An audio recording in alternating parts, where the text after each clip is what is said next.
महाराज, ओ महाराज, ये हथियार की धमकी आप किसे दे रहे हो? ये हथियार की धमकी आप किसे दे रहे हो महाराज?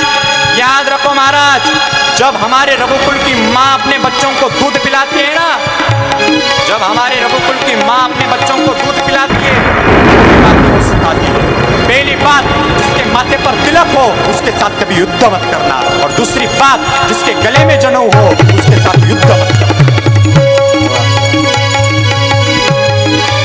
महाराज, आप माथे का तिलक मिटाओ और कंधे पर से जनेऊ हटाओ, फिर मेरे सामने आओ, फिर मैं आपको आज दिखाता हूं मेरी मां सुमित्रा के दूध में कितनी ताकत है।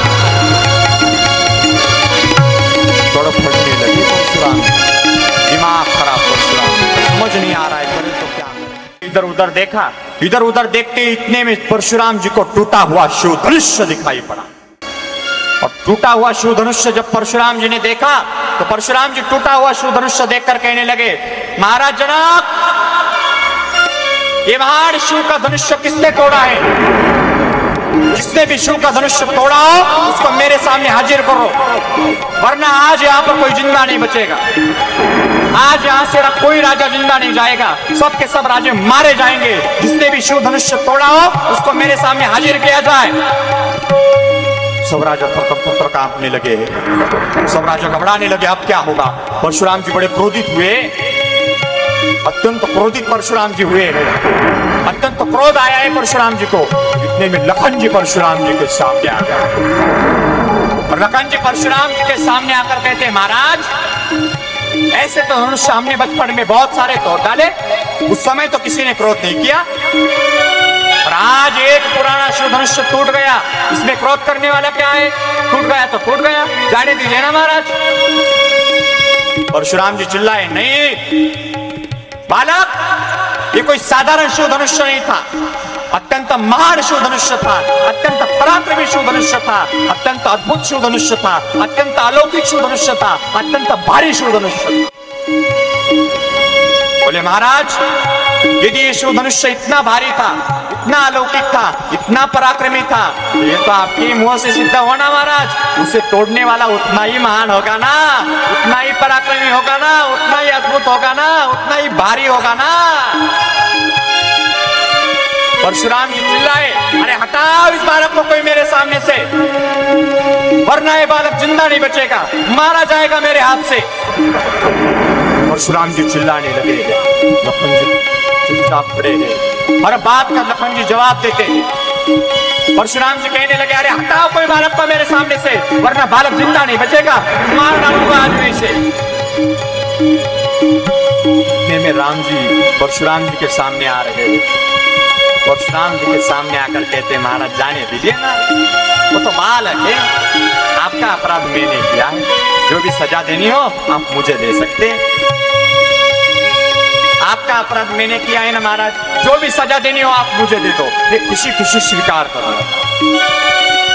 अब परशुराम जी को अच्छा लगा, क्योंकि लखन जैसा, राम जैसा कोई हाथ जोड़कर बोलता, गिड़गिड़ाता हुआ बोलता, परशुराम जी को अच्छा लगता। लखन जैसा कोई बोलता परशुराम जी को बिल्कुल अच्छा नहीं लगता, क्योंकि ऐसे भाषा सुनने के आदमी नहीं थे वो। लखन जब बोलने लगता है परशुराम जी अत्यंत क्रोध में आ जाते हैं।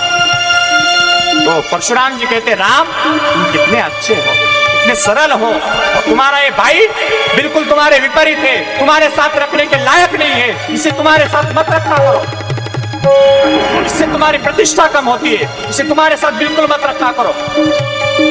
लखन जी ने कहा, गुरुदेव थोड़ा जाओ, मुझे याद कर रहे, जाओ। बोले जाओ। लखन जी गए, लखन जी ने जाकर कहा, महाराज आपने बिल्कुल सही कहा महाराज, मुझे ना राम के साथ रखना ही नहीं चाहिए, उनका और मेरा स्वभाव भी मिलता जुलता नहीं है। एक काम करो महाराज, आप ना मुझे आपके साथ रखो। आपका और मेरा स्वभाव भी मिलता जुलता है, आप भी बड़े क्रोधी हो, मैं भी बड़ा क्रोधी हूँ, हम दोनों का स्वभाव भी मिलता जुलता है, आप मुझे आपके साथ रखो, हमारी जोड़ी बड़ी अच्छी जमेगी। परशुराम जी को बड़ा गुस्सा आया।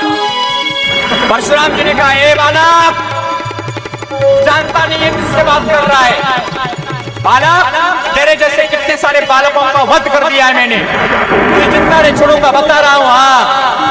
जानता नहीं है मेरे परशु को। तेरे जैसे कितने सारे बालकों को मैंने ठिकाने लगाए हैं। लखन जी कहते हैं महाराज, ओ महाराज, ये हथियार की धमकी आप किसे दे रहे हो? ये हथियार की धमकी आप किसे दे रहे हो महाराज? याद रखो महाराज, जब हमारे रघुकुल की माँ अपने बच्चों को दूध पिलाती है ना, जब हमारे रघुकुल की माँ अपने बच्चों को दूध पिलाती है, सिखाती है पहली बात, जिसके माथे पर तिलक हो उसके साथ कभी युद्ध मत करना, और दूसरी बात, जिसके गले में जनेऊ हो उसके साथ युद्ध मत करना। महाराज, आप माथे का तिलक मिटाओ और कंधे पर से जनेऊ हटाओ, फिर मेरे सामने आओ, फिर मैं आपको आज दिखाता हूं मेरी मां सुमित्रा के दूध में कितनी ताकत। थोड़ा फटने लगी परशुराम, दिमाग खराब परशुराम, समझ नहीं आ रहा है करे तो क्या करें। इतने में राम जी सामने आए। कहां पर भी परशुराम जी ज्यादा क्रोधित हो जाते, राम जी सामने आकर शांत कर देते। राम जी सामने आए, कहा महाराज जाने दीजिए, वो तो बालक है, दूध मुख है, उसका क्या दिल पे लेना। परशुराम जी चिल्लाए, नहीं राम, ये बालक कोई दूध मुख नहीं है, ये बालक तो विषमुख है, विषमुख।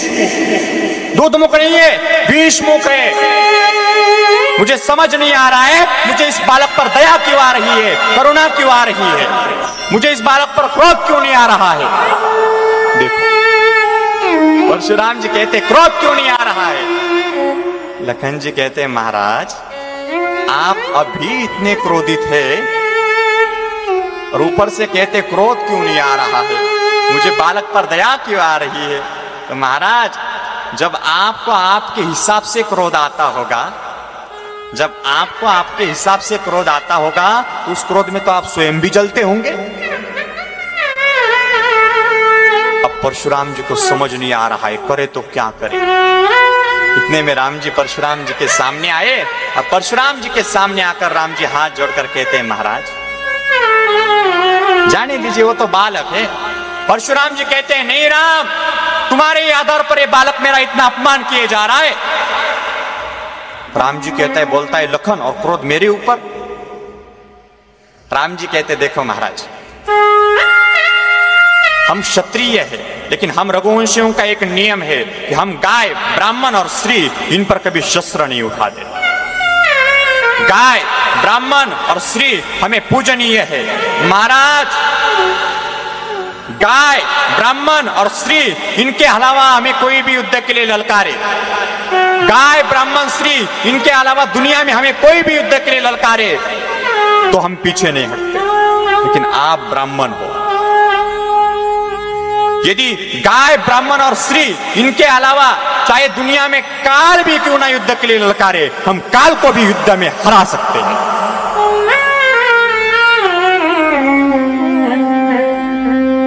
परशुराम जी सोचते हैं काल को युद्ध में हरा सकते हैं। काल को तो युद्ध में एक ही आदमी हरा सकता है, वो है मेरा भगवान परमात्मा। तो क्या ये भगवान परमात्मा है? तुरंत परशुराम जी ने आंख बंद कर ली। आंख बंद करके देखा, भगवान की छवि दिखाई पड़ी। आंख खोली, वही छवि बाहर दिखाई पड़ी। परशुराम जी समझ गए यही मेरे भगवान है। हाथ जोड़ दिए परशुराम जी ने, भगवान आपको पहचान नहीं पाया, इतना सब कुछ बोलता रहा लेकिन आपको पहचान नहीं पाया प्रभु, मुझे माफ कर दो प्रभु। मेरा ये शिव धनुष्य ले लो, मेरा ये धनुष्य ले लो, इस पर बाण चढ़ाओ और छोड़ दो तो मैं मानूंगा मेरा क्रोध शांत हुआ। राम जी ने वो धनुष्य हाथ में लिया है।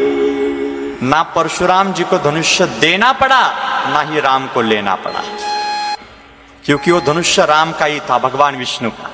अपने आप चला आया। प्रभु रामचंद्र जी ने बाण लगाया, बाण लगाकर कहा बोलिए महाराज कहां पर छोड़ू। राम का बाण कभी खाली नहीं जाता, कहां पर छोड़ू। परशुराम जी कहते राम, इस बाण से मेरा अभिमान नष्ट कर। राम जी ने बाण छोड़ा और राम जी ने बाण छोड़ते ही परशुराम जी का अभिमान नष्ट कर दिया।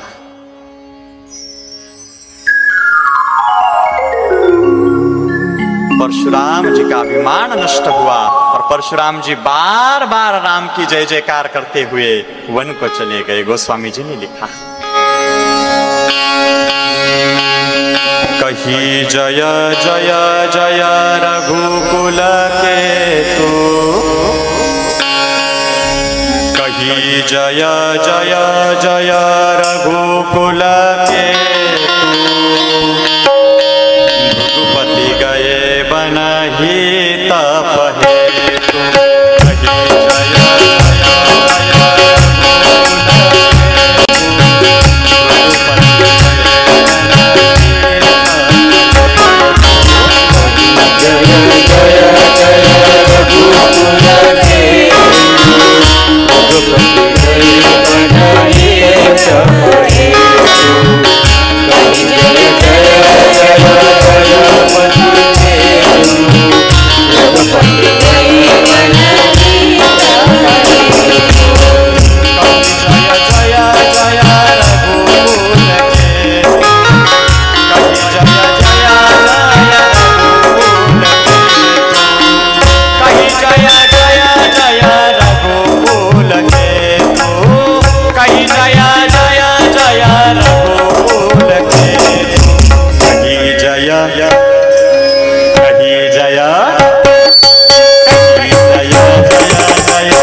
जय हो।